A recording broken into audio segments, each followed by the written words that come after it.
इससे दुनिया में दहशत है। बगैर रेडिएशन वाला ये बॉम्ब है सुपर एच। परमाणु बॉम्ब से भी घातक बताया जाता है सुपर एच बॉम्ब। थर्मोबैरिक हथियारों की तरह खतरनाक है।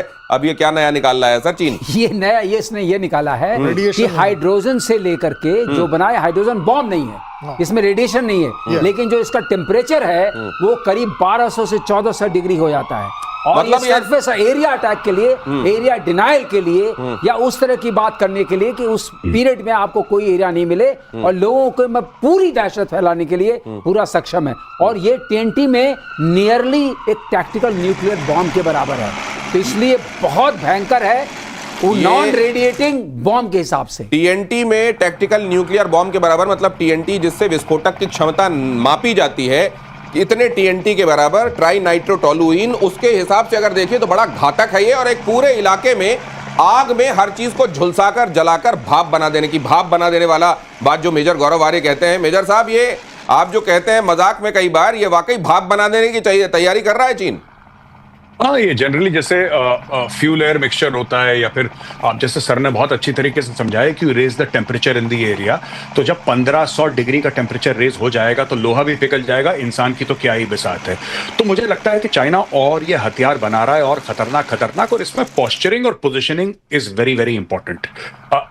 अगर चाइना और यूएस का कंफ्लिक्ट होता है, लड़ाई होती है, जिसके चांसेस बड़े कम है, लेकिन you prepare for the worst. मुझे ऐसा लगता है कि दुनिया को दिखाने के लिए भी चाइना ऐसे ऐसे हथियार बनाता है कि देखो भैया, हम तो तैयार हैं, हम यहाँ खड़े हैं, हम बिल्कुल खड़े हैं हमारे पास। अब देखिए, इन्होंने बढ़ा के कम से कम जो इनके पास शिप्स थे वो आज की तारीख में यूएस से ज्यादा हैं। आप ये देखिए ना, Chinese navy today is larger than the US navy. हाँ ठीक है, उनके पास 11 न्यूक्लियर एयरक्राफ्ट कैरियर हैं, और टनेज चाइनीज से कहीं ज्यादा सुपीरियर है, कैपेबिलिटी चाइना से ज्यादा सुपीरियर है। लेकिन एक मापदंड में चाइना आगे निकल गया, नंबर ऑफ वेसल्स। हाँ, वही ये जो थर्मोबैरिक की आप बात कर रहे हैं, यही ये जो बॉम्ब्स की बात कर रहे हैं, चाइना धीरे धीरे एक एक करके पैसा इसमें डाल रहा है, और अपनी कैपेबिलिटीज ऐसे, उसको पता है दुनिया देख रही है। ये अमेरिका के लिए तो है, लेकिन ये उन कंट्रीज की तरफ के भी दर्शाता है। ये चाइना फोकस कर रहा है उन देशों की ओर, दिनेश भाई, जो देश अनडिसाइडेड हैं। हम चीन के साथ हैं, अमेरिका के साथ हैं, अनडिसाइडेड हैं, यू नो, कि we are the next super power, और हम अमेरिका को गिरा देंगे उसकी पोजीशन से। मुझे लगता है ऑप्टिक्स भी इसमें बहुत बड़ा काम। दिनेश, एक बात ऐड कर दूं, गौरव ने बहुत अच्छी बात की, और उससे मुझे याद आया, चाइना जब इकोनॉमिकली बहुत आगे था पुराने जमाने में, उसने चाइनीज वॉल बनाई, एक प्रोटेक्शन का घेरा बनाया कि हमारे ऊपर कोई आ न सके। चीन की दीवार, ये सीधी बात है। इस जमाने में वो तो चलेगा नहीं, अब वो ऐसे घेरा बना रहा है कि आप उसके ऊपर अटैक करने से पहले 10 बार सोचें। इसमें एक बहुत बड़ी बात ये भी आ जाती है कि न्यूक्लियर के ऊपर सारे कंसंट्रेट करके बैठे हैं। सही बात। इसने न्यूक्लियर का ऑल्टरनेट निकाल दिया, और वो उससे ज्यादा घातक होगा, उससे घातक। और न्यूक्लियर जब आप इस्तेमाल करते हैं तो पूरी दुनिया में एक अलग तरह के विलेन आप पेंट किए जाते हैं। तो आप उतना ही खतरनाक काम कीजिए, उतना ही बड़े विलेन जैसा आप काम कीजिए, लेकिन आपको उतना बड़ा विलेन दिखाया भी ना जा सके, क्योंकि आप नॉन न्यूक्लियर इस्तेमाल कर रहे हैं। यहां पर कैच है। अगली खबर यह है कि US warfare expert John Spencer ने एक बड़ा दावा किया है। भारत जो है वो पाकिस्तान में कहीं भी हमला करने में सक्षम है। ऑपरेशन सिंदूर में भारत की सैन्य क्षमता शानदार थी, उन्होंने कहा कि भारत ने दिखाया कि वो जो चाहे कर सकता है। और ये ऐसे व्यक्ति हैं जिनका वॉरफेयर के मामले में जो कहा हुआ है उसको महत्व दिया जाता है दुनिया भर में। जॉन स्पेंसर ने यह बात कही, ये जरा सुन लीजिए, और उसके बाद मेजर गौरव आर्य के पास चलते हैं। ये तो मेरे ख्याल से वहां मुनीर के तक पहुंचेगा, ये बात भी पहुंचेगी, और वो जैसे ये सुनेंगे तो कमरे से बाहर आते ही कहेंगे जीत गए हम।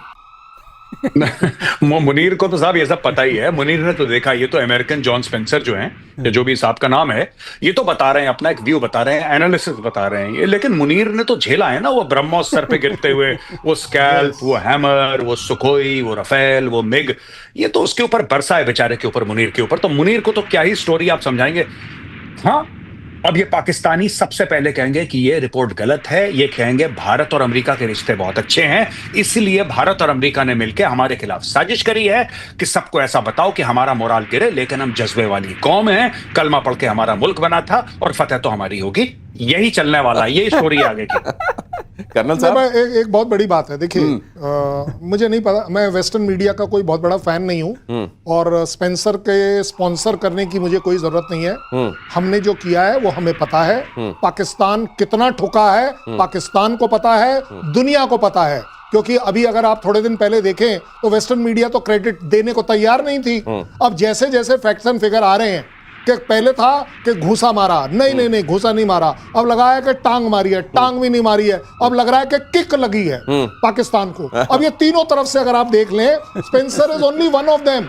इसकी स्पॉन्सरशिप की मुझे जरूरत नहीं है, बट अपने आप में इस समय पूरा वेस्टर्न मीडिया पागलपन में छाया हुआ है कि अब एक एक कर जो इंडियन मीडिया ने चीजें कही थी, जो प्रूफ दिखाए गए थे, वो प्रूव होते चले जा रहे हैं कि वो सही है। और तभी आप देख रहे हैं आज पाकिस्तान की आवाम पूछ रही है अगर आपने जीता तो क्या जीता। मैं मानता हूं उन्होंने जीता, और मैं हर बार बोलता हूं उनकी जान बच गई, लाखों पाए। जान बची तो लाखों पाए। और ईरान इजराइल युद्ध को लेकर एक बड़ा खुलासा आपके सामने रख रहा हूं। पाकिस्तान ने ईरान को पहले ही चेताया था। पाकिस्तान ने कहा था कि राइजिंग लायन होने वाला है, ऑपरेशन को लेकर चेतावनी दी थी ईरान को। ईरान ने पाकिस्तान को गंभीरता से नहीं लिया। सोर्सेज बता रहे हैं कि जब ये बताया गया ईरान को, तो ईरान ने पाकिस्तान की इस बात को गंभीरता से नहीं लिया। और पाकिस्तान की दुनिया भर में जिस तरह की क्रेडिबिलिटी है, जाहिर है ईरान ने कुछ गलत नहीं किया। लेकिन इस बार पाकिस्तान झूठ नहीं बोल रहा था। इतनी पुख्ता सूचना पहुंची कैसे पाकिस्तान तक, मेजर साहब? देखिए, मैं आपको बताता हूं, ये भी बहुत बड़ा एक छलावा है, बहुत बड़ा झूठ है। पाकिस्तान क्या करता है, देखिए, पाकिस्तान ने ईरान को धोखा दिया, लेकिन पाकिस्तान एक होमोजीनियस एंटिटी नहीं है। जैसे पाकिस्तानी अमेरिका के साथ भी खेलते हैं और चाइनीज को भी अब्बू बना रखा है, उसके दो अब्बू हैं, राइट। उसी प्रकार से पाकिस्तान के अंदर ऐसे लोग हैं, कुछ कह रहे हैं ईरान के साथ चलना चाहिए। फौज के अंदर there is a division within the Pakistani army. कुछ कहते हैं क्योंकि हम मुसलमान देश हैं, हमें ईरान के साथ चलना चाहिए। कोई कहते हैं कि यार मजहब बात की बात है, पहले डॉलर गिन लो। ये भी है। तो क्या किसी पाकिस्तानी ने वार्न करा होगा ईरान को? मुझे ऐसा लगता है कि जरूर करा होगा, लेकिन एज अ स्टेट अगर मैं कह दूं कि आसिम मुनीर ने फोन उठा के पेज़ेश्कियां को बोला या फिर खमेनेई को बोला कि साहब आपके ऊपर अटैक है, ये लोग कभी नहीं करेंगे। ये लोग कभी नहीं करेंगे। इनको पता है अमेरिका इतना मारेगा, सारे फंड्स इनके बंद कर देगा। हां, किसी पाकिस्तानी ने करा होगा, but from a state level as a national policy, no way. मैं मानने को तैयार नहीं हूं कि पाकिस्तान अमेरिका के खिलाफ जाके ईरान को वो ईरान को बेच देंगे साहब। उनको अच्छा, लेकिन सर अब तो सवाल ये है कि मान लीजिए एक बार फिर से क्रेडिबल इनपुट उन तक पहुंचता है, और जिस तरह अपने एयर स्पेस का इस्तेमाल उन्होंने करने दिया है ईरान के खिलाफ, अब की बार अगर वो कोई सूचना देंगे तो फिर ईरान नहीं मानेगा। अगली खबर देखिए, इजराइल से जंग की नेक्स्ट राउंड की तैयारी में ईरान। चीन के साथ मिलकर इजराइल से टकराने की तैयारी। ईरान ने भी चीनी मदद से मिसाइल ठिकानों को मजबूत किया। ये चीन कितनी मदद दे रहा होगा सर इस बार ईरान को? चीन भरपूर मदद करता है। भरपूर मदद कर रहा है। चीन का क्या है? चीन को अपने सामान बेचने हैं, उसके बाद उसको क्या करना है उससे मतलब नहीं है। मदद थोड़ी ना, उससे मतलब नहीं है। तो अब तो मदद वो कर रहा है, खुल के मदद कर रहा है कि भाई खरीदो।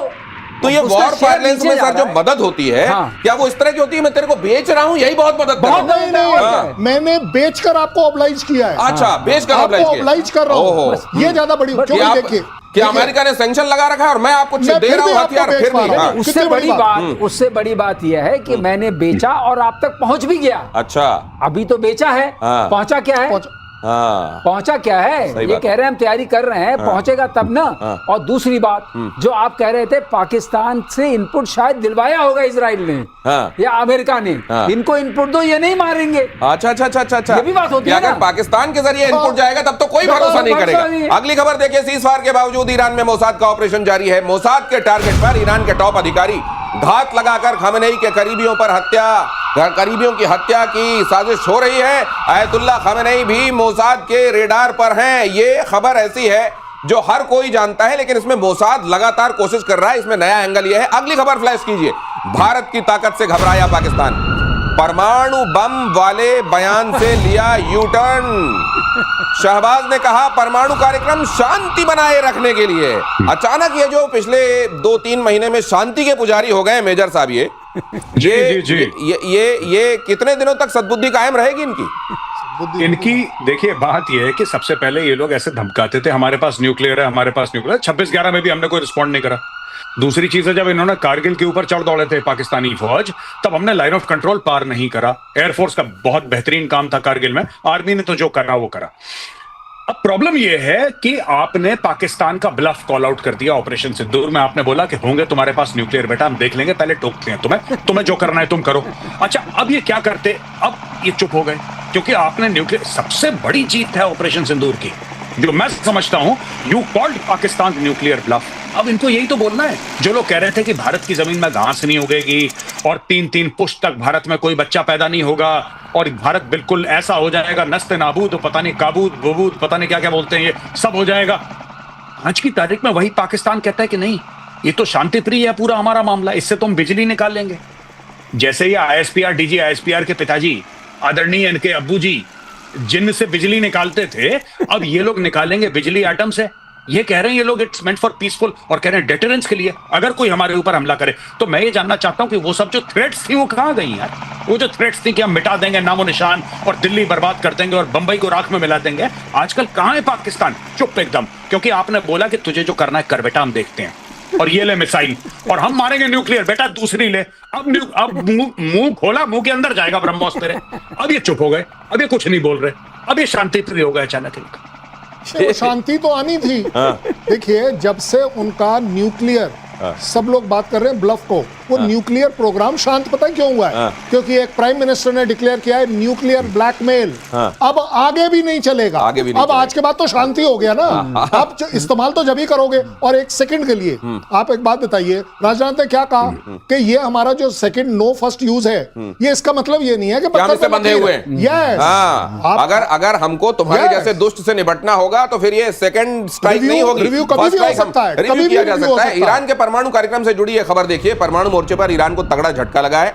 रूस की वजह से नहीं बना पाएगा परमाणु हथियार। यूरेनियम संवर्धन पर रूस ने यू टर्न ले लिया है। न्यूज आउटलेट एक्सियोस ने सूत्रों के हवाले से बताया है कि व्लादिमीर पुतिन ने ईरान को यूरेनियम को लेकर शून्य संवर्धन का संदेश भेज दिया। ये तो बड़ा झटका लगा होगा। बहुत झटका। इसका मतलब पुतिन अपने कार्ड सबसे अच्छे खेल रहे हैं। हाँ, पहले उन्होंने कहा तुम आगे चलो, तुम आगे बढ़ो, हम तुम्हारे साथ हैं। हाँ। वो सूली पे चढ़ गया। हाँ। अब बोलते हैं नहीं बनाओगे तुम इसको, अब नहीं एनरिच नहीं करोगे, क्योंकि मेरे पास हैं। हाँ। जब जरूरत पड़ेगी दूंगा ना, मेरा 5,500 ये तो अभी बीच में भी कहा था उन्होंने कि हम दे सकते हैं। आप क्यों बना रहे हो? तो डिपेंडेंसी बढ़ा रहे हैं कि ईरान और डिपेंडेंट हो।